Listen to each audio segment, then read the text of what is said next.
அன்பான வேத ஆராய்ச்சி நேயர்களே, இயேசு கிறிஸ்துவின் இன்ப நாமத்தில் உங்களை அன்புடன் வாழ்த்தி வரவேற்கிறோம். நாம் கடந்த நிகழ்ச்சியிலே இயேசு கிறிஸ்துவின் இரத்தம் விலையேற பெற்றது என்பதை சிந்தித்தோம். இன்று நாம் அதன் தொடர்ச்சியாக பரிசுத்த ஸ்தலத்திற்குள் இருக்கும் பொருட்களை குறித்து கற்றுக்கொள்ள இருக்கிறோம். பரிசுத்த ஸ்தலத்தினுள் என்ன இருந்தது? பொன் குத்து விளக்கு யாரை நமக்கு காட்டுகிறது? மேசையிலே எத்தனை அப்பங்கள் இருக்க வேண்டும்? அந்த அப்பங்கள் யாரை குறிக்கிறது? மேசை எந்த மரத்தினால் எப்படி செய்யப்பட்டது? இயேசு கொடுக்கும் இரட்சிப்பின் அழைப்பு யாருக்கு விடுக்கப்பட்டது? தொடர்ந்து எங்களுடன் இணைந்திருந்து எல்லாவற்றையும் கற்றுக்கொள்ளுங்கள். ஆவிக்குரிய வாழ்க்கையிலே வளருங்கள். அருமையானவர்களே, கடந்த நிகழ்ச்சியிலே நாம் மகா பரிசுத்த ஸ்தலத்திற்குள்ளே வைக்கப்பட்டிருந்த முக்கியமான பொருளான உடன்படிக்கை பெட்டியை குறித்தும் கிருபாசனத்தை குறித்தும் சிந்தித்தோம். இன்று பரிசுத்த ஸ்தலத்திற்குள்ளே இருக்கிற பொருட்களை குறித்து சிந்திக்கப் போகிறோம். இங்கே 3 பொருட்கள் இருந்தது. முதலாவதாக பொன் குத்து விளக்கு, இரண்டாவதாக சித்தி மரத்தினாலே செய்யப்பட்ட ஒரு மேஜை, மூன்றாவதாக பொற்பீடம். பரிசுத்த ஸ்தலத்தின் உள்ளேதான் தொழுகையின் இடம் இருந்தது. பொன் குத்து விளக்கும் ஆண்டவராய் இயேசு கிறிஸ்துவையே நமக்கு காட்டுகிறது.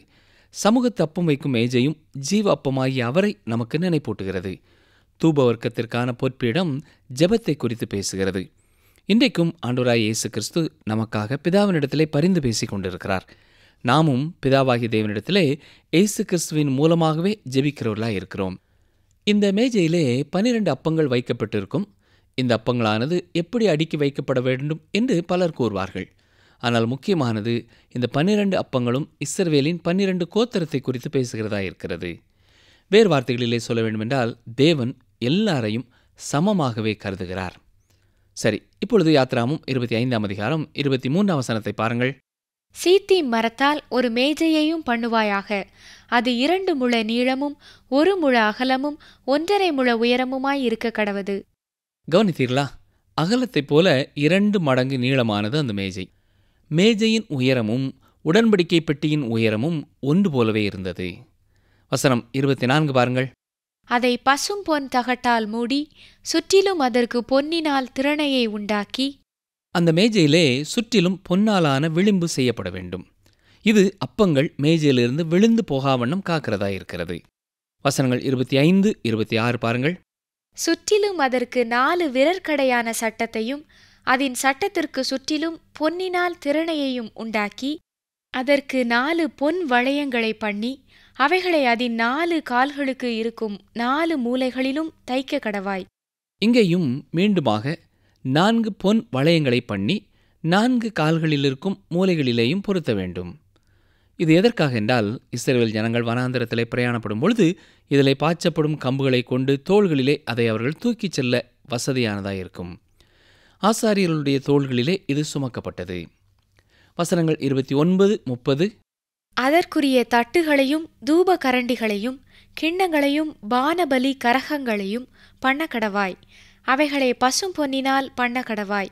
மேஜையின் மேல் நித்தமும் என் சந்நிதியில் சமூக தப்பங்களை வைக்க கடவாய். அப்பம் என்பது இயேசு கிறிஸ்துவுக்கு அடையாளமாயிருக்கிறது. எனவேதான் இந்த மேஜையும் இயேசு கிறிஸ்துவை குறிக்கும் ஒரு அடையாளம் என்று பார்த்தோம். மட்டுமல்ல, இந்த மேஜையானது அநேக காரியங்களை குறித்து நமக்கு சொல்கிறது. அது எத்தன்மை வாய்ந்தது என்பதை குறித்தும், தேவன் நமக்கு கொடுக்கிறவர் என்பதை குறித்தும், இரட்சிப்பை குறித்தும் அது பேசுகிறது. ஆண்டவராய் இயேசு கிறிஸ்து இந்த பூமிக்கு வந்தபொழுது ஒரு உவமையை சொன்னார். இதை குறித்து மத்தேயு 22ஆம் அதிகாரம் 1 முதல் 14 வசனங்களிலே வாசிக்கிறோம். ஒரு ராஜாவின் திருமணம் ஏற்படுத்தப்பட்டிருந்தது.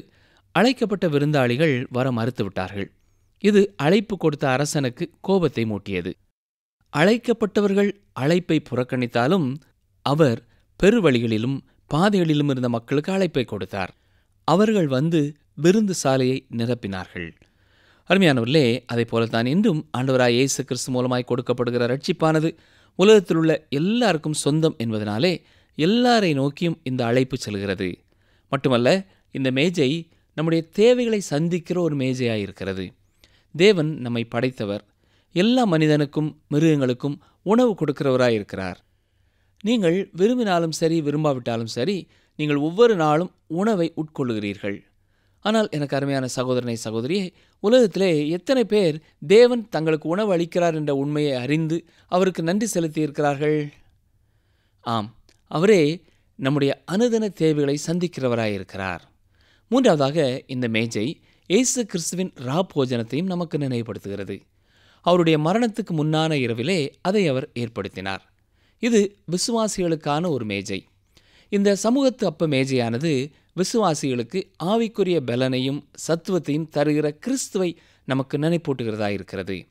இந்த மேஜையானது 2 முழ நீளம், 1 முழ அகலம், 1.5 முழ உயரமாய் இருந்தது. இது சித்தி மரத்தினாலே செய்யப்பட்டு தங்க தகடுகளாலே மூடப்பட்டிருந்தது. இந்த சித்தி மரம் எளிதிலே அழிக்கப்பட முடியாதது. இது இயேசு கிறிஸ்து மனிதனானதை சுட்டி காட்டுகிறது. மரமானது இந்த உலகத்திலே இருந்து உண்டான ஒன்று. இது எந்த ரசாயன மாற்றத்திற்கும் உட்படாத ஒரு மரம். அதேபோல ஆண்டவராய் இயேசு கிறிஸ்துவின் சரீரமும் இந்த பூமியிலே உண்டான அடிப்படை தாதுக்களை கொண்டதாய் கன்னியின் வயிற்றிலே உருவானது. பொன்னானது அவருடைய தெய்வீகத்தை நமக்கு சுட்டி காட்டுகிறது. ஆனால் பொன்னானது இந்த உலகத்திலே உண்டாக்கப்படுகிறதில்லை. அது பூமியிலிருந்து வேறுபட்டது. அது அழியாத விலை பெற்றது. அவர் தெய்வீகத்திலே உலக பிரகாரமான மதிப்பு பெற்றவர் அல்ல. அவர் தேவனாயிருந்தார். அவர் மகிமையிலிருந்து இந்த பூமிக்கு வந்தார். அந்த மேஜையிலே 12 அப்பங்கள் வைக்கப்பட்டன. இந்த சமூகத்து அப்பங்களும் மேஜையும் ஒன்றாகவே சொல்லப்படுகிறது. நாமும் கர்த்தருடைய மேஜை என்றுதான் என்று கூறுகிறோம். நாம் மேஜையை உட்கொள்கிறதில்லை, மேஜையிலே உள்ள உணவை குறித்து நாம் சொல்லுகிறோம். அருமையானவர்களே, ஒவ்வொரு ஓய்வு நாளன்றும் இந்த அப்பங்களானது புதிதாக வைக்கப்படுகிறது. இந்த மேஜையிலிருந்து எடுக்கப்பட்ட அப்பங்கள் திராட்சை ரசத்தோடு கூட பரிசுத்த ஸ்தலத்திலே ஆசாரிய குடும்பத்தினராலேயே உட்கொள்ளப்படுகிறது. மன்னாவும் இயேசு கிறிஸ்துவை குறித்து சொல்லுகிறது. இந்த மேஜையும் இயேசு கிறிஸ்துவை சொல்லுகிறது என்று பார்த்தோம். என்றாலும் இரண்டும் ஒரே விதமாக அதை குறித்து சொல்லவில்லை. மன்னா கிறிஸ்துவை ஜீவனை கொடுப்பவராக சொல்லுகிறது. இயேசு கிறிஸ்து தன்னை குறித்து இவ்வாறு சொல்லியிருக்கிறார். யோவான் 6:32 பார்ப்போம் என்றால், வானத்திலிருந்து வந்த அப்பத்தை மோசே உங்களுக்கு கொடுக்கவில்லை, என் பிதாவோ வானத்திலிருந்து வந்த மெய்யான அப்பத்தை உங்களுக்கு கொடுக்கிறார் என்று மெய்யாகவே உங்களுக்கு சொல்லுகிறேன். சிறிது நேரத்திற்கு பிறகு இயேசு கிறிஸ்து மீண்டுமாக சொல்லும் பொழுது யோவான் 6:35 ஜீவ அப்பம் நானே, என்னிடத்தில் வருகிறவன் ஒரு காலும் பசியடையான், என்னிடத்தில் விசுவாசமாயிருக்கிறவன் ஒரு காலும் தாகமடையான் என்று சொன்னார். கவனித்தீர்களா? இப்பொழுது இந்த சமூகத்து அப்பமானது கிறிஸ்துவை ஜீவனை தொடர்ந்து தாங்குகிறவராகவும் நமக்கு காட்டுகிறது. நித்திய ஜீவன் ஒரு வெகுமதிதான். மன்னாவும் பரலோகத்திலிருந்து பூமிக்கு வந்ததே. மன்னாவை ஏற்றுக்கொள்கிறவன் நித்திய ஜீவனை பெற்றுக்கொள்கிறான். என்றாலும் இந்த நித்திய ஜீவனுக்கும் தேவையான பலத்தையும் வளருவதற்கு தேவையான உதவியையும் கொடுக்கக்கூடிய ஒரு விசேஷித்த உணவு தேவையானதாயிருக்கிறது. இந்த சமூக தப்பங்கள் மன்னாவாகிய ஜீவனை பெற்றுக்கொண்டவர்களுக்கு கொடுக்கப்படும் விசேஷித்த உணவாக சித்தரிக்கப்படுகிறது. மற்றும் ஒரு உதாரணத்திலேயும் ஆண்டவராய் இயேசு கிறிஸ்துவை நாம் பார்க்கலாம். அவரே அதை குறித்தும் சொல்லியிருக்கிறார். சமூக தப்பம் தானியத்தினாலே செய்யப்பட்டது, அது இடிக்கப்பட்டது, அது புளிப்பில்லாதது, அது அப்பமாக செய்யப்பட்டு அடுப்பிலே வைக்கப்பட்டது. லேவியராகமம் 24:5 பாருங்கள். அன்றியும் நீ மெல்லிய மாவை எடுத்து அதை 12 அப்பங்களாகச் சுடுவாயாக. ஒவ்வொரு அப்பம் மரக்காலிலே 10 பங்கு மாவினால் செய்யப்பட வேண்டும். இப்பொழுது புதிய ஏற்பாட்டிலே ஒரு வசனத்தை வாசிக்கிறேன், கவனியுங்கள். யோவான் 12:24 மெய்யாகவே நான் உங்களுக்கு சொல்லுகிறேன், கோதுமை மணியானது நிலத்தில் விழுந்து சாகாவிட்டால் தனித்திருக்கும், செத்ததேயாகில் மிகுந்த பலனை கொடுக்கும். ஆம் பிரியமானவர்களே, ஆண்டவராய் இயேசு கிறிஸ்து பாடுகளின் வழியாக கடந்து சென்றார். அவர் அரைக்கப்பட்டார், அவர் நொறுக்கப்பட்டார். மட்டுமல்ல, யோவான் 12:27 அவர் என்ன சொல்கிறார் பாருங்கள். இப்பொழுது என் ஆத்துமா கலங்குகிறது, நான் என்ன சொல்லுவேன்? பிதாவே, இந்த வேளையில் நின்று என்னை ரட்சியும் என்று சொல்வேனோ? ஆகிலும் இதற்காகவே இந்த வேளைக்குள் வந்தேன். தொடர்ந்து யோவான் 12:31-32 நாம் பார்க்க வேண்டும். நியாய தீர்ப்பின் அக்கினிக்குள்ளேயும் அவர் பாடுபட்டதை சொல்லுகிறார். இப்பொழுதே இந்த உலகத்துக்கு நியாய தீர்ப்பு உண்டாகிறது. இப்பொழுதே இந்த உலகத்தின் அதிபதி புறம்பாக தள்ளப்படுவான். நான் பூமியிலிருந்து உயர்த்தப்பட்டிருக்கும்போது எல்லாரையும் என்னிடத்தில் இழுத்துக் கொள்வேன் என்றார். அருமையானவர்களே, இயேசு கிறிஸ்து கல்லறையிலிருந்து வரும்பொழுது புதிய ஒரு ஜீவனோடு வந்தார். அவருடைய ஆத்மா எந்த விதத்திலேயும் கரைப்படவில்லை. இப்பொழுது அவர் உயிர் தெழுந்தவராய் ஜீவிக்கிறார். அவர் விசுவாசிகளை நித்திய ஜீவன் வரை தாங்கும் பலனையும் சத்துவத்தையும் கொடுக்கிறவராயிருக்கிறார். ஜீவிக்கிற கிறிஸ்துவிலே ஒவ்வொரு கிறிஸ்தவனும் உட்கொள்ள வேண்டும். பிதாவின் வலது பார்சத்திலே வாழுகிற இயேசு கிறிஸ்துவோடு தொடர்புடையவனாய் மனிதன் காணப்பட வேண்டும். இயேசு கிறிஸ்து என்ன சொன்னார்? நானே ஜீவ அப்பமாய் இருக்கிறேன் என்றார். அருமையான சகோதரனை சகோதரியே, நாம் எப்படிப்பட்ட காரியங்களை உட்கொள்கிறோமோ அப்படிப்பட்டவர்களாகவே நாம் இருப்போம். இன்றைக்கு அநேக விசுவாசிகளுடைய பிரச்சனை என்னவென்றால், அவர்கள் கிறிஸ்துவிலே பெற்றுக்கொள்ள வேண்டிய சத்துவங்களை பெற்றுக்கொள்கிறதில்லை. அவரை நாம் உட்கொள்ள வேண்டும். அப்பொழுதுதான் நாம் வளர முடியும். 2 கொரிந்தியர் 5:16 பவுல் சொல்லும் பொழுது, இது முதற்கொண்டு நாங்கள் ஒருவனையும் மாம்சத்தின்படி அறியோம். நாங்கள் கிறிஸ்துவையும் மாம்சத்தின்படி அறிந்திருந்தாலும் இனி ஒருபோதும் அவரை மாம்சத்தின்படி அறியோம். ஆம் அருமையானவர்களே, இனி நாம் மாம்சத்தின்படி கிறிஸ்துவை அறிய போகிறதில்லை. இன்று அவர் எப்படி இருக்கிறாரோ அப்படியே நாம் அவரை ஏற்றுக்கொள்ள வேண்டும், அவரை உட்கொள்ள வேண்டும். அவரை பார்த்து, அவரிலே சார்ந்து, அவருக்குள்ளே நாம் அனுதினமும் வளருகிறவர்களாய் காணப்பட வேண்டும். பிரியமானவர்களே, உங்களுடைய ஆவிக்குரிய வாழ்க்கையிலே வளர்ச்சி இருக்கிறதா? என்றோ ஒரு நாள் பாவ மன்னிப்பு பெற்றுவிட்டேன் என்ற நிம்மதியிலே வாழுகிறீர்களா? தேவன் நம்மை கிறிஸ்துவைப் போல மாற்ற வாஞ்சிக்கிறார். அப்படியென்றால் அனுதினமும் இயேசு கிறிஸ்துவோடு தொடர்புடையவர்களாக அவரிலே பலனை பெற்று வாழ்கிறவர்களாய் இருக்க நாம் அழைக்கப்பட்டிருக்கிறோம். அருமையானவர்களே, யாத்ராகமம் 25:31 முதல் பொன் குத்துவிளக்கை குறித்து நாம் வாசிக்கிறோம். கவனியுங்கள். யாத்ராகமம் 25:31 முதல் 33 வரை. பசும் பொன்னினால் ஒரு குத்து விளக்கையும் உண்டாக்குவாயாக. அது பொன்னினால் அடிப்பு வேலையாய் செய்யப்பட வேண்டும். அதன் தண்டும் கிளைகளும் மொக்குகளும் பழங்களும் பூக்களும் பொன்னினால் செய்யப்பட வேண்டும். 6 கிளைகள் அதன் பக்கங்களில் விட வேண்டும். குத்து விளக்கின் 3 கிளைகள் அதன் ஒரு பக்கத்திலும், குத்து விளக்கின் 3 கிளைகள் அதன் மறுபக்கத்திலும் விட வேண்டும். ஒவ்வொரு கிளையிலே வாதுமை கொட்டைக்கு ஒப்பான 3 மொக்குகளும் 1 பழமும் 1 பூவும் இருப்பதாக. குத்து விளக்கிலிருந்து புறப்படும் 6 கிளைகளிலும் அப்படியே இருக்க வேண்டும். தொடர்ந்து வரும் வசனங்களிலே 39 வரை இந்த விளக்கானது எப்படி செய்யப்பட்டிருக்க வேண்டும் என்று சொல்லப்பட்டிருக்கிறது. சரி, வசனம் 40 என்ன சொல்கிறது? மலையிலே உனக்கு காண்பிக்கப்பட்ட மாதிரியின்படியே அவைகளை செய்ய எச்சரிக்கையாயிரு. ஆசரிப்பு கூடாரத்திலே காணப்படுகிற பொருட்களிலேயே இந்த குத்து விளக்குத்தான் ஆண்டவராய் இயேசு கிறிஸ்துவை மிக பரிபூர்ணமாக பிரதிபலிக்கிறது என்று சொல்லலாம். இது முழுவதும் பொன்னினாலே செய்யப்பட்டது. இது அவருடைய தெய்வீகத்தை குறிக்கிறது. அவர் எப்படிப்பட்டவராய் இருக்கிறாரோ அப்படிப்பட்டவராகவே காட்டுகிறது. அவரை தொழுது கொள்ளுதல் என்றால் என்ன? வெளிச்சத்திலே நடக்கும் பொழுது நாம் அவரை தொழுது கொள்கிறோம். இது நாம் கண்டுகொள்ள வேண்டிய முக்கியமான ஒரு சத்தியமாயிருக்கிறது. நாம் தேவனை தொழுது கொள்கிறோம் என்றால் இயேசு கிறிஸ்துவிலே நாம் புசிக்க வேண்டும் என்று சிந்தித்தோம். நீங்கள் ஒரு ஆலயத்திற்கு போகிறீர்கள்.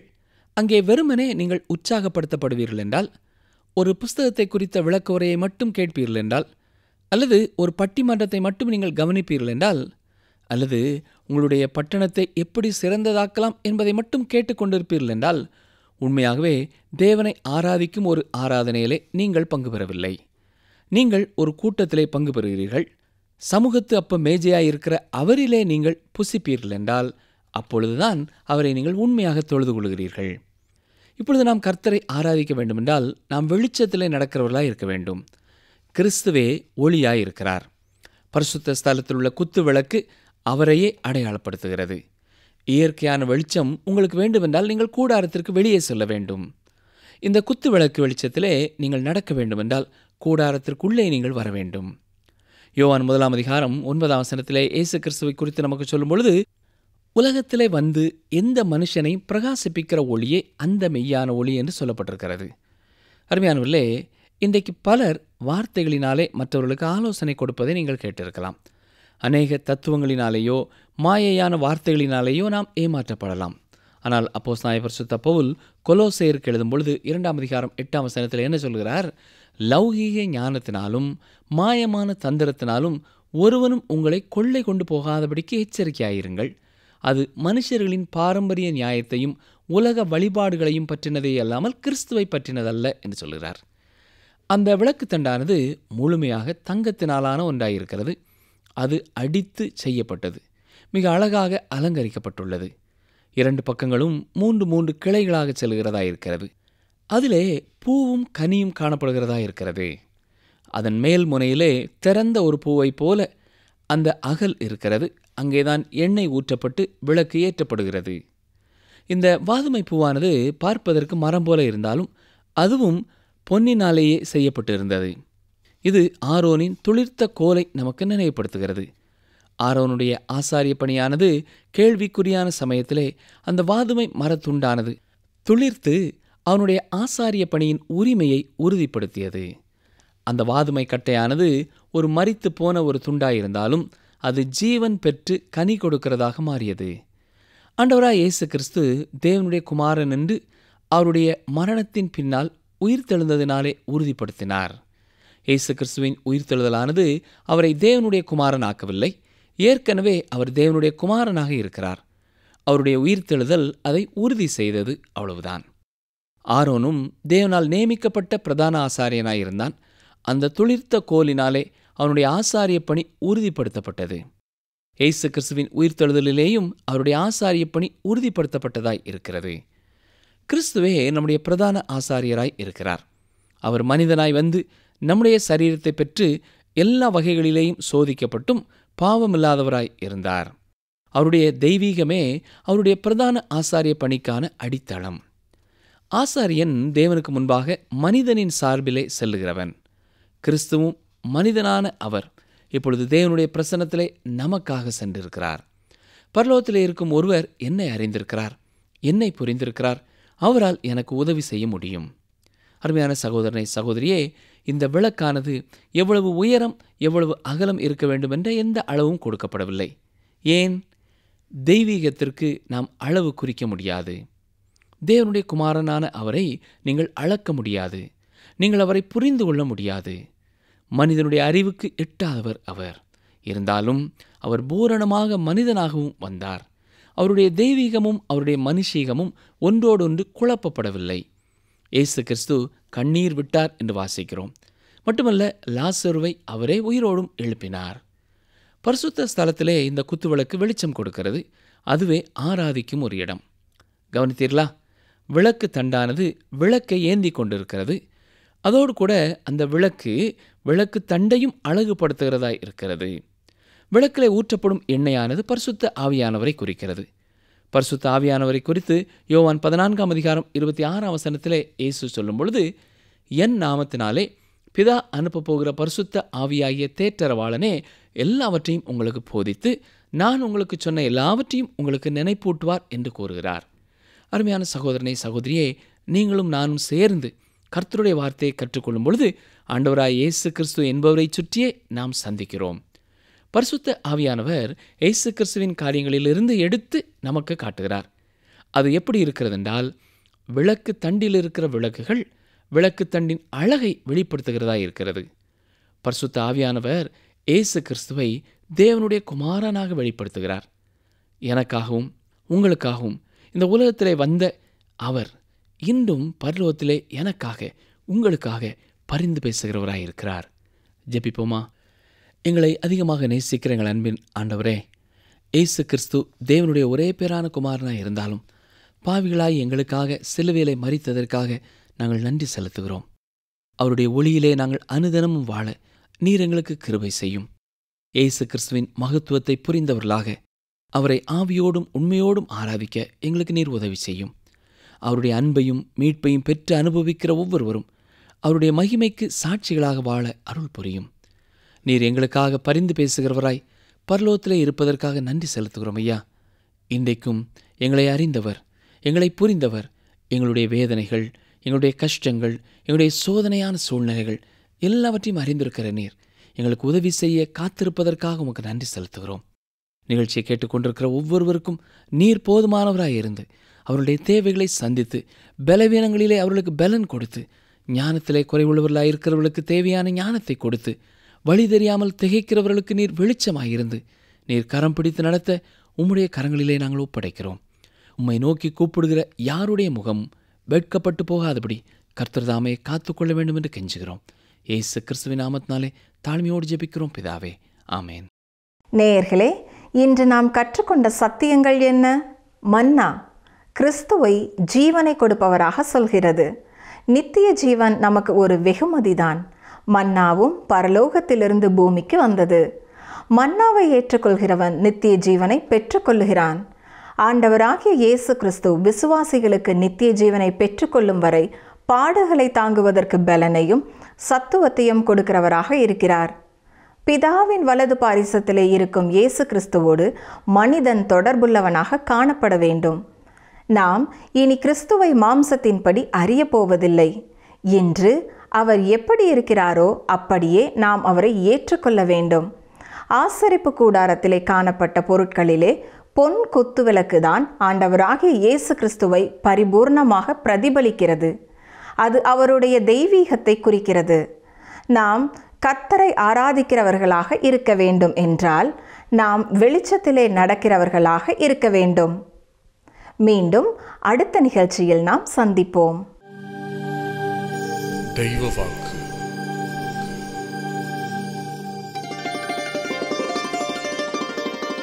கேளுங்கள், அப்பொழுது உங்களுக்கு கொடுக்கப்படும். தேடுங்கள், அப்பொழுது கண்டடைவீர்கள். தட்டுங்கள், அப்பொழுது உங்களுக்கு திறக்கப்படும். மத்தேயு 7:7.